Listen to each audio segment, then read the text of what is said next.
Welcome to Merle's Pearls of Relationship Wisdom, where I, Merle, am Singer, the relationship miracle worker, talks about all things relationship and how they impact all parts of your life. Today, I have a returning guest. Her name is Suhein Beck. Well, let's go back to that one point in time for you. And like it really, I think it all comes together in the same thing, and that is that one-on-one. That one-on-one can make such a difference in pivots in our life. And so with us, I think we had a magic moment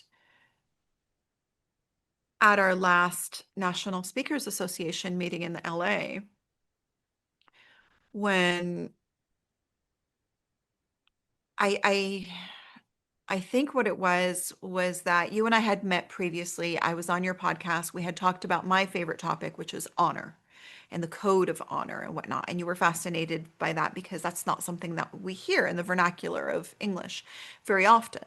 But again, it comes from my Circassian culture that I want to help introduce into American culture because that is pretty much gone. Like it's the code of honor concept doesn't exist. So I, um, we went to that meeting in LA about 6 months ago, was it? I guess. And then we were asked I, to all go up and introduce ourselves. right, So I knew you from before, right, and in between, your husband had passed away. yes, yes. And when you went up to do your spiel on who you were as a speaker and what you were doing in the National Speakers Association and whatnot, you went into a pivot to some degree Yes. of completely honoring your husband as part of your speaking agenda. So we as speakers, we have our core concept, our core message that we want to present to the world. Whereas you took the mourning and grieving of your husband so deeply that that became your message, and his art and his life became your legacy. And it didn't sit well with me because I knew you as Merle before. And I felt that you had so much to offer the world, singularly as Merle, that when you did that and came back and sat down, it didn't digest with me at all. I love that you have this beautiful love that remains with you, Yeah. but that was his life. You have an extraordinary life and message to give. And I was like, I'm sorry. I want you to go back on stage. I really felt that strongly. And I was like, no, Merle, go back on stage and tell me your message, your life, your world, your voice as well. Like, okay, fine, you can incorporate wisdoms that he left behind or legacies or impact. But that can't be your message. So that's where I rejected. I don't even know what I said that day. So, Well, you but it was, said that. You said that basically what you just said. But you came up to me afterwards and you said I don't know if you said these words or you embodied this. I'm mad at you because oh my God. That's not, A you're grieving not, widow, like that's ruthless.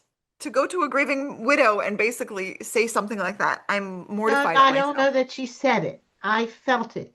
You had such emotion, you had such passion. Now it's not like we're buddy buddies. We had this interview, and we you do get to know somebody a bit in these conversations, just like we are. It's a, and that's why I like to do interviews. um,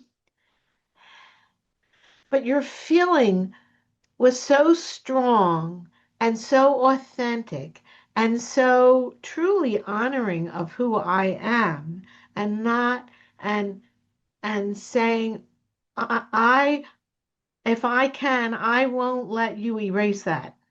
That's what you Ooh, said to me.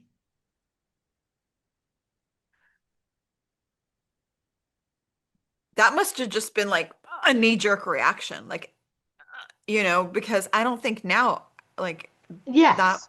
that You was you not. said what you said now. That's what you meant. Hmm, But I'm adding the feeling. okay.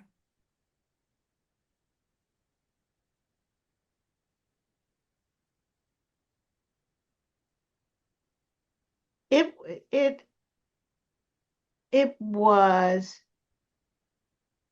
wonderful for me to hear someone, you're talking about these tissues, that cared to that extent.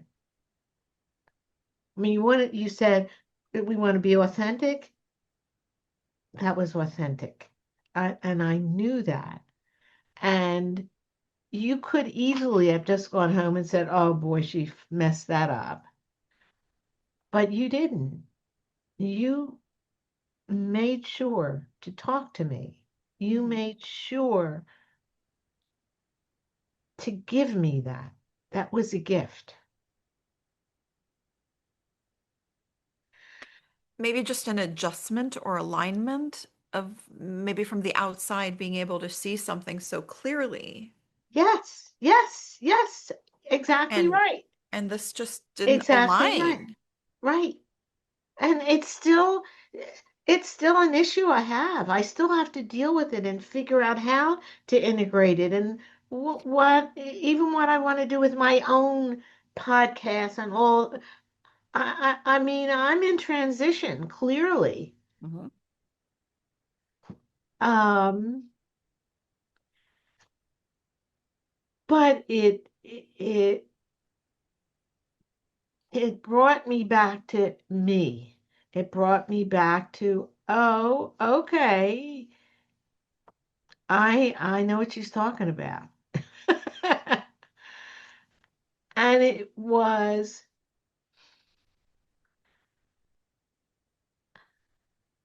it it taught me how how important our words are. How important it's not our words, it's our relationships. It's our w- we are a gregarious animal, whatever. We respond with other people, and just just a passing word, just a, oh, let me blurt this out right now and go home, is incredibly can have an impact. You don't have to teach a whole course. You don't have to uh you don't have to be the president of the whatever. I'll take any of a university. You don't have to be the president of any country to have an impact. And and then just go about your business and live your life. And how many people have each of us talking to audience impacted someone with just just a passing sentence and little conversation. It's and it's like when you go back to your teachers and say, I remember that one thing Mm. that that whatever it is. I just found that amazing. Liberating, um, I, I I don't know, liberating. God, I don't know the word. Respectful.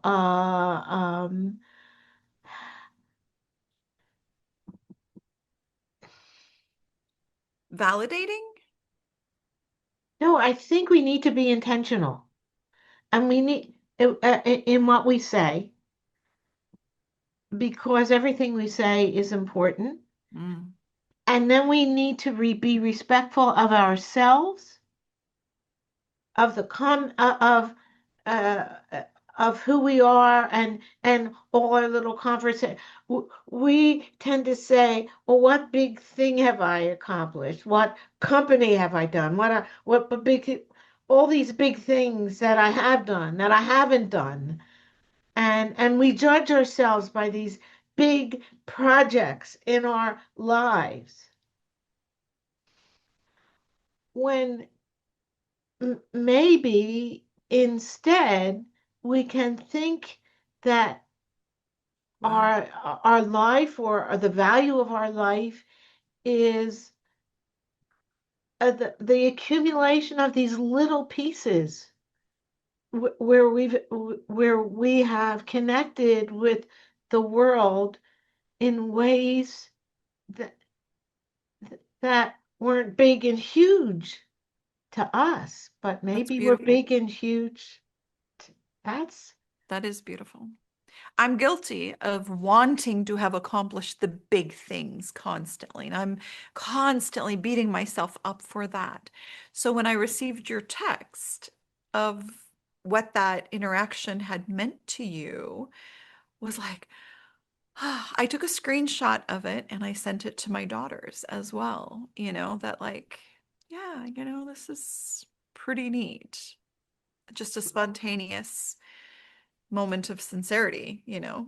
And you're right, it could have been brushed off as, you know, if you can't say anything nice, don't say anything at all, right, right, you right, know, right, done, the meeting's done. right. Peace out. But you cared. Yeah. It was clear you cared. Yeah. That's a gift. It is. Thank you.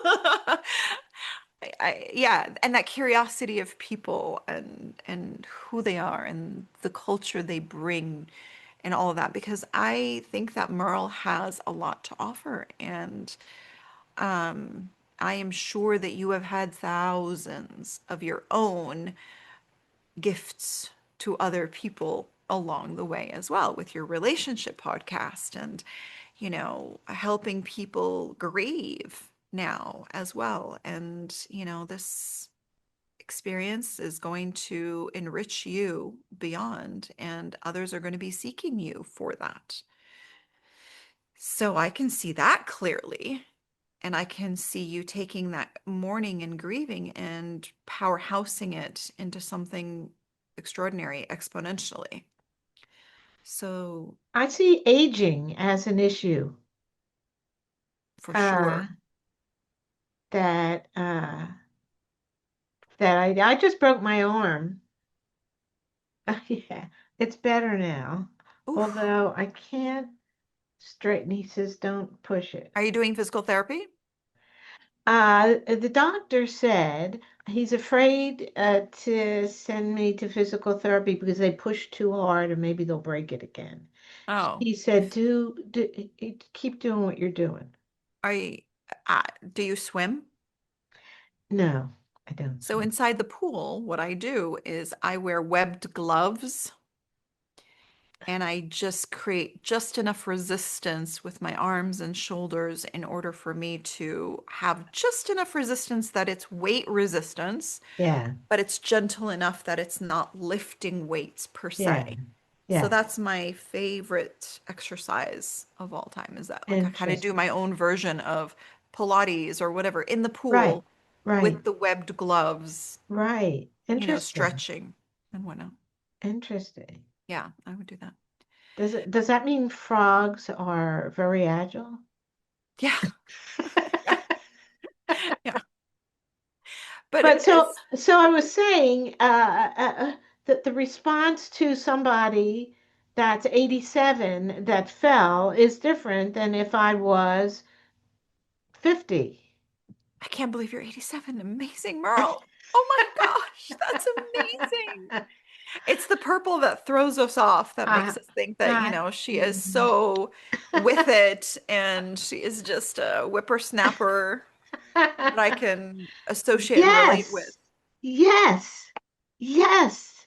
Mhm. That's and maybe I I have think more my fun. secret is that I've become more immature. So as I'm working back in property management and I am, dealing with all of these, first time career entry people and they can't believe my age, it's because I'm so immature and I talk their language and, whatnot. And they're just like, really? You're a grandma?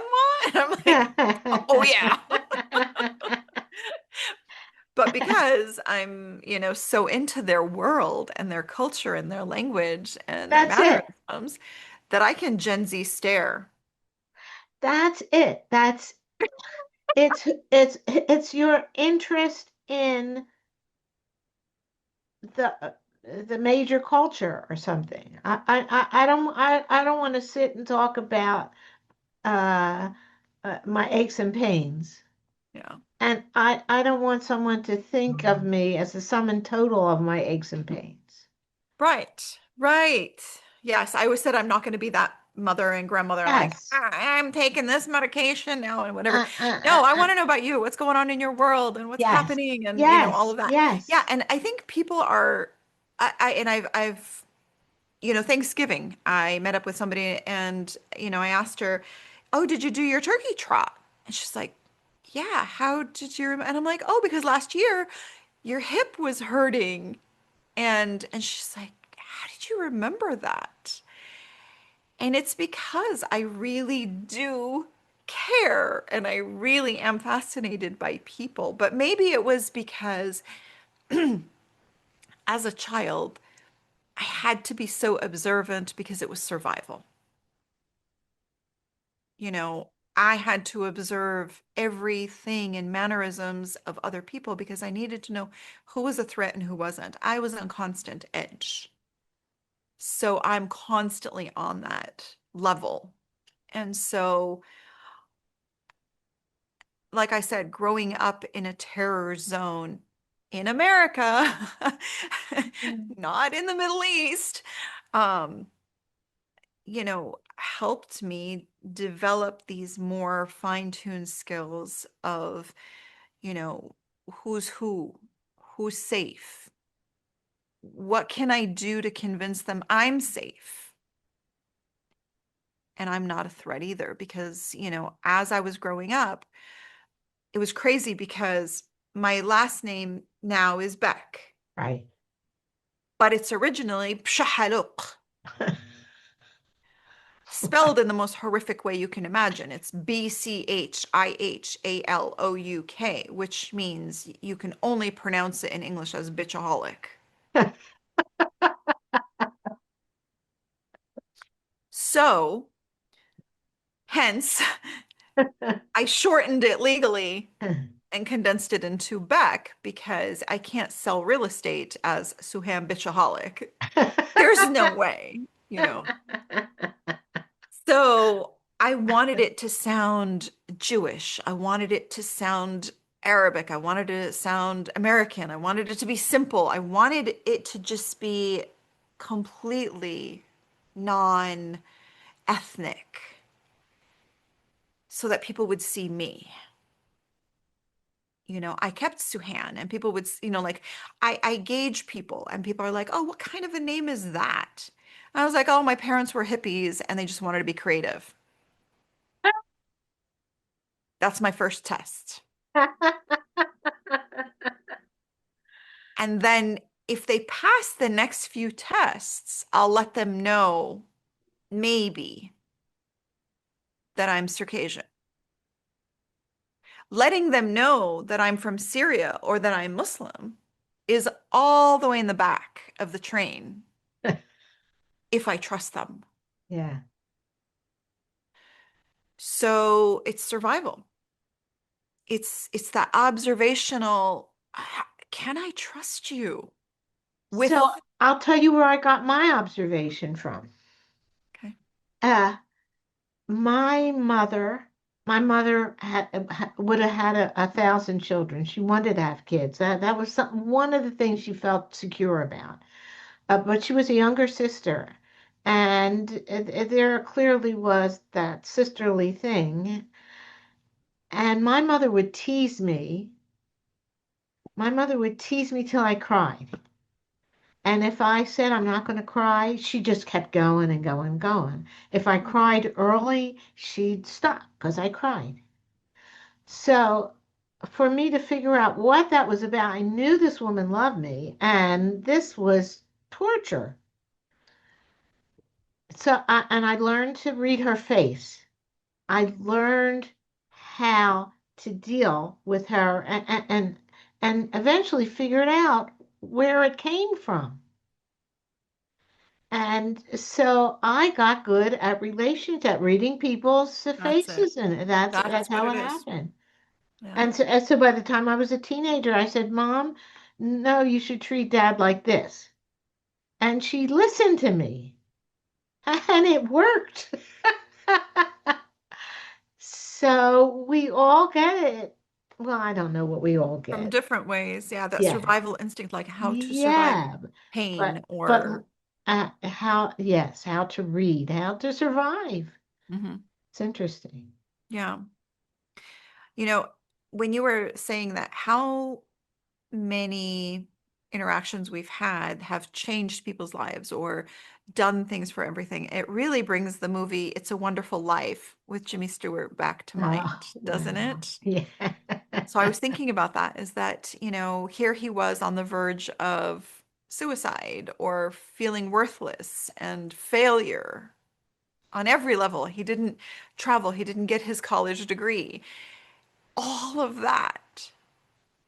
And yet he didn't realize that every step of his life has pivoted someone else in a good direction as well. And his existence had such an impact. And so wouldn't it be great for us to get that little kaleidoscope of, who we've affected all along the way? Um, I just read something, like literally just before I hopped onto the podcast, and it was that the Prophet Muhammad actually had said, peace be upon him, that when we die and then there's, the afterlife, the heaven and whatever, that there will be mountains and you will identify a mountain and say, "Oh, what is that? Where's that?" That is your mountain of good deeds. And all the unanswered prayers that you had made that are now waiting for you here because you had patience and kindness and goodness, they're waiting for you right there. To the point that Muhammad said, I wish more of my prayers were unanswered so that they would be waiting for me in such a beautiful way that I could enjoy into eternity. Just wow, that hit Yeah. me really well. And that, like, to answer your question, like, how many people have we affected? How many good deeds have we had? Like that sincerity exchange that you and I had, will that count Oh, yes, to for build that mountain sure. of good deeds at some For point? Will sure. that? and like, okay, great. Well, if that's the case, then I will have more of these. But it's not like it's conscious like that. You and I, No, that was a completely subconscious knee-jerk reaction. I couldn't control myself. I'm mortified what I said in the moment to a grieving that's widow. that's that's the beauty. That's But my inclination to be polite and to be social yes, was all of us have that. vetoed. It was Yes. vetoed in that moment I know. because I That was its liked you. value. I That was liked you enough to want more of you instead of living in the shadow it of worked. of your husband.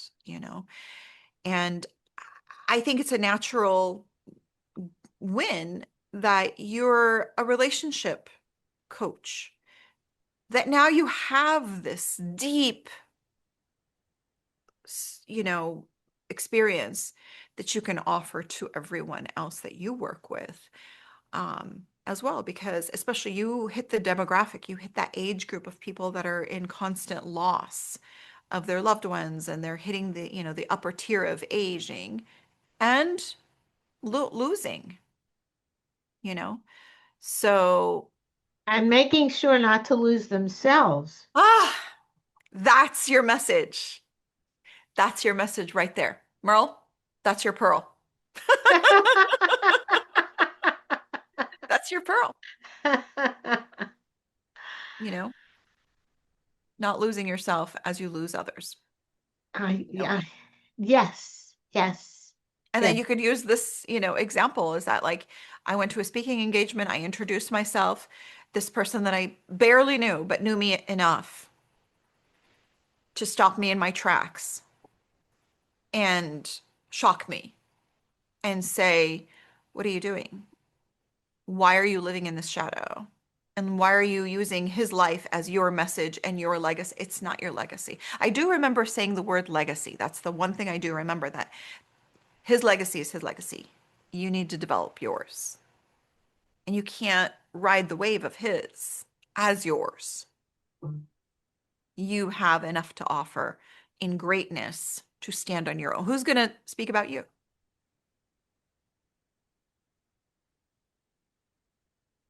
Right? Has to start with me, I guess. Yeah. So, um, I'm honored that I was the essence, the breath of Yes, in into yes, into you to yes. start this. And happy new year. Happy new chapter to you. Exactly, Happy exactly. new This is chapter to you. you are the I just started back my Merle's Pearls.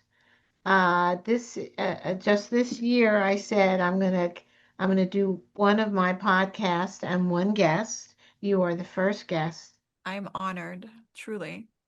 And I did not hesitate. I immediately confirmed and I immediately jumped. And like I said, like I started my new job. I'm overwhelmed getting back into the corporate world after almost 20 years being out. I've been an entrepreneur for 20 years. And I've been trying to hit the speaking circuit more. And now I'm back into the corporate world. So it's not easy. So this is my day off and I didn't sleep in. I jumped on this podcast. That's how much it meant. So I wish you all of the luck and the goodwill that you bring to others back to you. And I hope that Merle's Pearls do string many pearls with Many you pearls. as well. And I do. I see the success of your podcast, especially with the demographic of people that can relate, that need to hear you, don't lose yourself as you Right. inevitably lose others. You Yeah. can restring your pearls with new gems. Yeah. Thank you for watching Merle's Pearls of Wisdom with me, your host, Merle M. Singer, the Relationship Miracle Worker. We can find the episode and past episodes on relationshipmiracleworker.com.